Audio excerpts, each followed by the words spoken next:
My name is Isabella, and I'm 27 years old. I work in a creative role at a software company in Florida. On the outside, it might look like I have an easy life, but things at home are quite messy. A year ago, my dad's company went bankrupt without warning. Since then, I had to move back to my hometown to live with my parents and my sister, Mary. Our family depends on my income to keep going. One evening, my mom started a conversation while we were sitting around. Isabella, Mary says she wants pork steaks for dinner tomorrow. I sighed quietly and replied, "Oh, and we're running out of money for groceries. We can't even afford pork. Can you help out a bit more with the food budget?" I frowned and said, "We're already out of food money, and it's not even the middle of the month yet." That's when Mary chimed in, "Big sis, you're not giving enough money for food." I was shocked.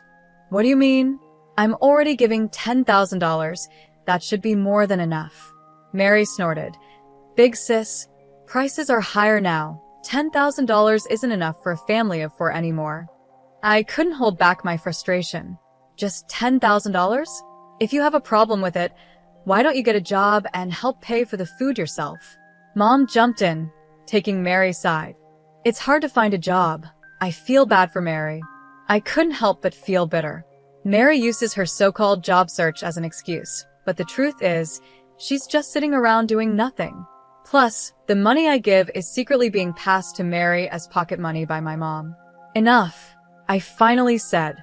"If it's so hard to manage, why don't we sell this house and move back to Grandma's hometown? Maybe we could find jobs there and life wouldn't be so tough." But Mom shut that idea down right away. "No way, I'm not going back to that town. My grandma owns a successful Italian restaurant in Miami where we could work and we'd have free pizza and pasta to eat. Life would definitely be easier. But Grandma is really strict, especially when it comes to making pizza. My mom hates this and doesn't want to deal with the hard work of making pizza. My dad always says, 'Why are we so quick to ask Grandma for help when we're supposed to be supporting ourselves?' That's just being spoiled." I wanted to scream inside. How can they say I'm spoiled when I'm the one paying for everything and my sister doesn't even want to work? Mary should get a part-time job, too. She's 25 and lots of people work part-time while looking for a full-time job. I suggested this, but my mom was quick to argue. "No, Mary helps around the house, so she doesn't have time for a part-time job." What? That made no sense to me. "What are you talking about? I've never seen Mary do any housework." My dad jumped in. "Mary carries the dishes to the sink after meals, and she does her own laundry. Sometimes, she even gives me shoulder massages." I could feel myself getting angry. The housework my dad mentioned is stuff even a little kid could do. Meanwhile, I wake up early every morning to make breakfast for the whole family and pack my dad's lunch. On top of that, I'm the one managing the household finances and taking care of the taxes. But still, my parents always favor Mary. They've treated her better than me since we were kids. People say I'm pretty too, but Mary has always been considered more graceful and charming. That's why our parents have always treated her specially. You'd think I'd just leave this situation, but it's complicated and I can't move out easily. So I live with this stress every day. One day, time passed, and I didn't realize my sister had left the house. I thought she had just gone out like usual. But then the next day and the day after that, she was nowhere to be found. I started to get suspicious. Then, as I came home and was heading to my room, I overheard my parents talking in the living room. What I heard shocked me. I can't wait for the souvenirs from Louisiana. Mary is really lucky right now, relaxing on the beautiful beaches and eating at fancy restaurants. My mom said, "I want to go to Louisiana too. Maybe we should all go together next time," my dad added. I couldn't stay quiet anymore. "Wait, what are you talking about? Are you saying Mary is in Louisiana right now?" I asked, confused. My parents looked at me, surprised. "Yes, that's right," they said. I couldn't believe it. "But how?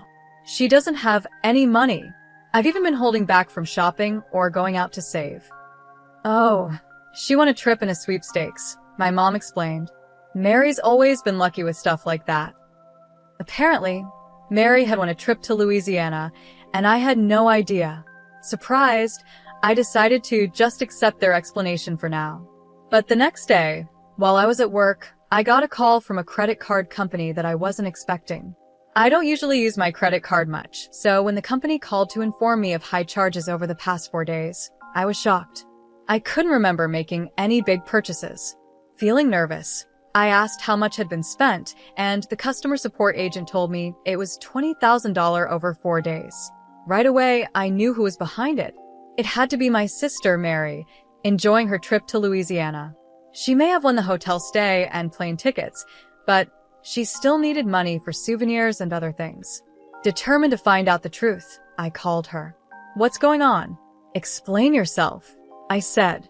"Oh, I'm surprised you called, sis. I thought you were waiting for your souvenirs," Mary joked. "Stop messing around. You've been using my credit card without asking, haven't you?" She didn't even seem to care. "Did you notice?" "It was an accident," she said casually, and my anger grew. I regretted not realizing sooner that someone had gone through my stuff. What were you thinking? Using someone's credit card without permission is a crime. It might be a problem if it was someone else's, but we're family, Isabella. You should really study up on these things, she replied. How could you spend $20,000 in just 4 days? That's a crazy amount of money. Well, besides the free flight and hotel, I had to pay for all the other activities, shopping, and meals. I went to fancy restaurants, bought some branded stuff, and took taxis. Before I knew it, I spent over $20,000. Spending that much money is just not okay, Mary. What were you thinking? Why are you so mad? I used the card because it was going to expire soon. That's all, sis. I'll leave the bill to you, she said cheerfully, then hung up the phone. I was left speechless. The whole thing was so sudden. After that, Mary kept trying to contact me, but I ignored her. Eventually, she left a message on my voicemail saying, I guess I really messed up this time. I'm so foolish. I couldn't help but laugh at how casual she was about it. Later that evening, when I got home, my parents rushed to greet me. Welcome back, they said. How can you act so calm? Mary's in a tough spot, my mom added. Why did you stop the card? She's in trouble. So what? She used my card without permission, so of course I stopped it, I replied. As soon as the credit card company called, and I noticed the charges I didn't recognize, I canceled the card right away. Apparently, Mary tried to use the card after it was blocked and panicked when it didn't work.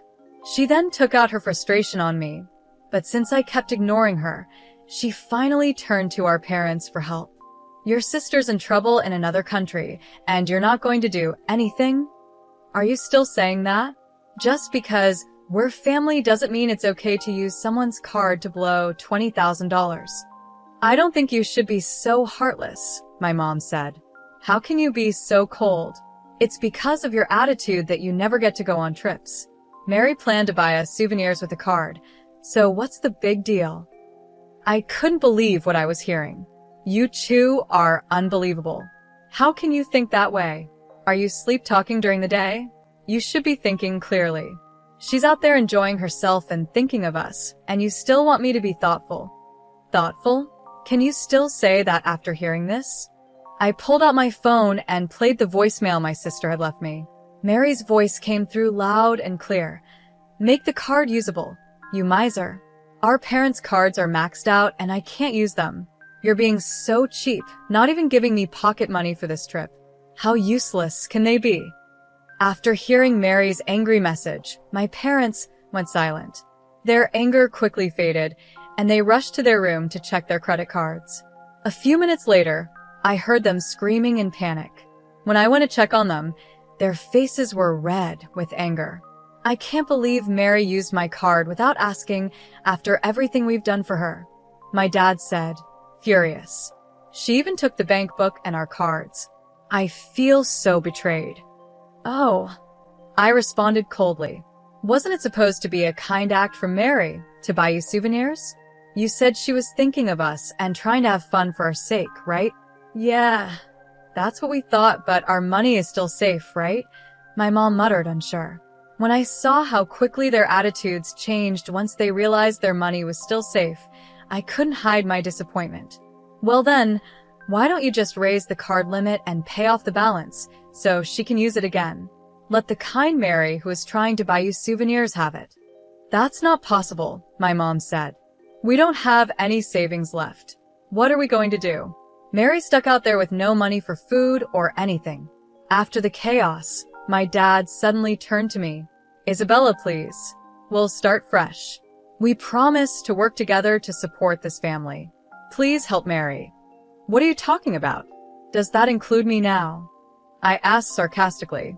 Moved by my dad's words, my mom knelt down in front of me. I was shocked for a moment, but then I couldn't help but laugh bitterly. It's a little late for apologies now, I said. But my mom continued, pleading with me earnestly.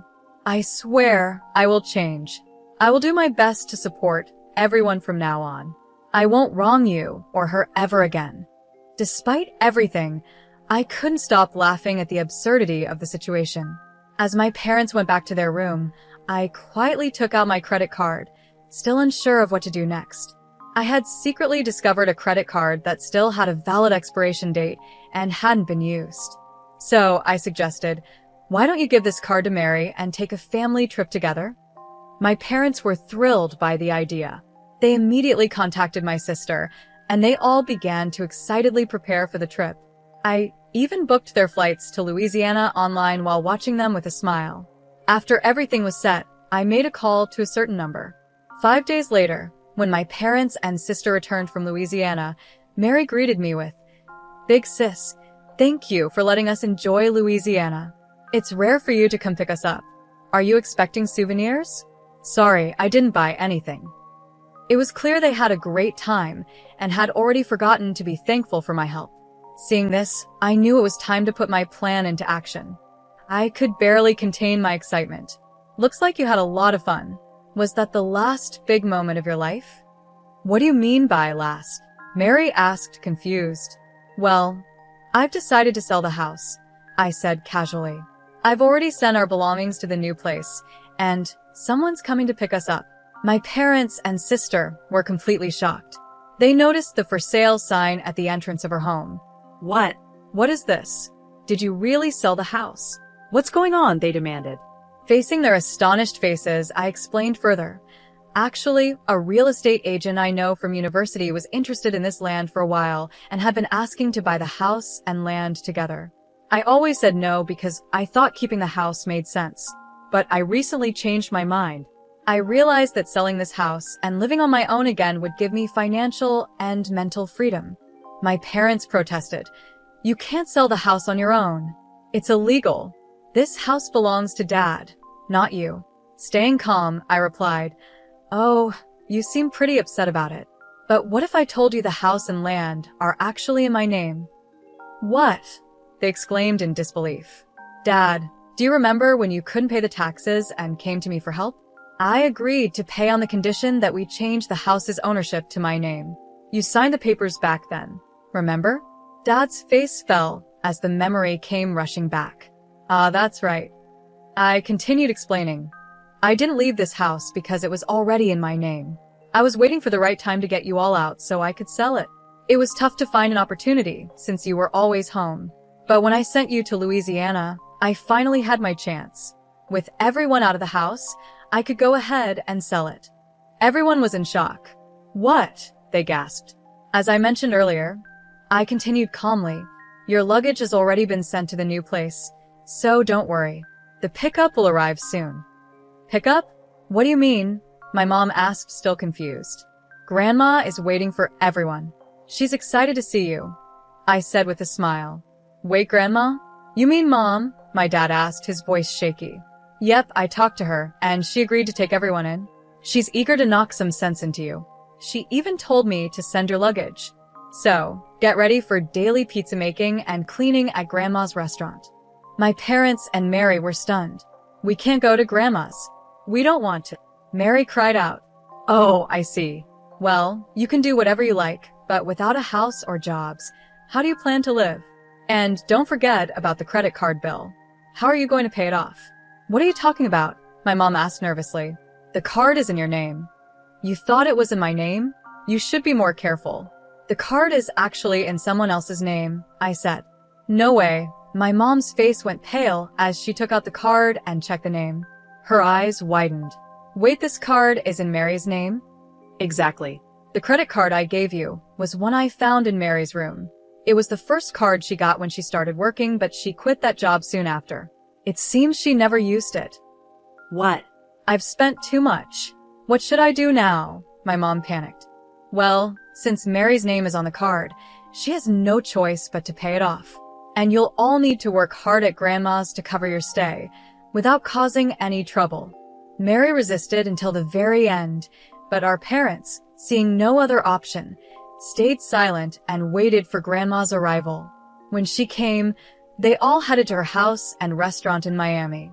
Under Grandma's strict supervision, and with the help of her veteran employees, they learned to work hard, even shedding tears along the way.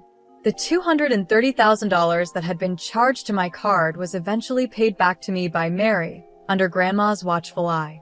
Although I had planned to settle everything by selling the house, Grandma managed to recover the living expenses I had previously covered and even took a portion of my parents' salaries to pay me back. Later, I moved into an apartment closer to my job and was able to live alone again. My new life was going smoothly, and I started enjoying peaceful days. One evening, as I stood on my balcony, looking down at the city as the sun set, I felt a sense of relief from the pressure I had carried for so long. There was also a small feeling of loneliness. Just then, my phone rang, and I hesitated when I saw Grandma's name on the screen. Hello, Grandma, I answered, and she asked how I was doing. Yes, I'm fine, I replied. That's good, she said.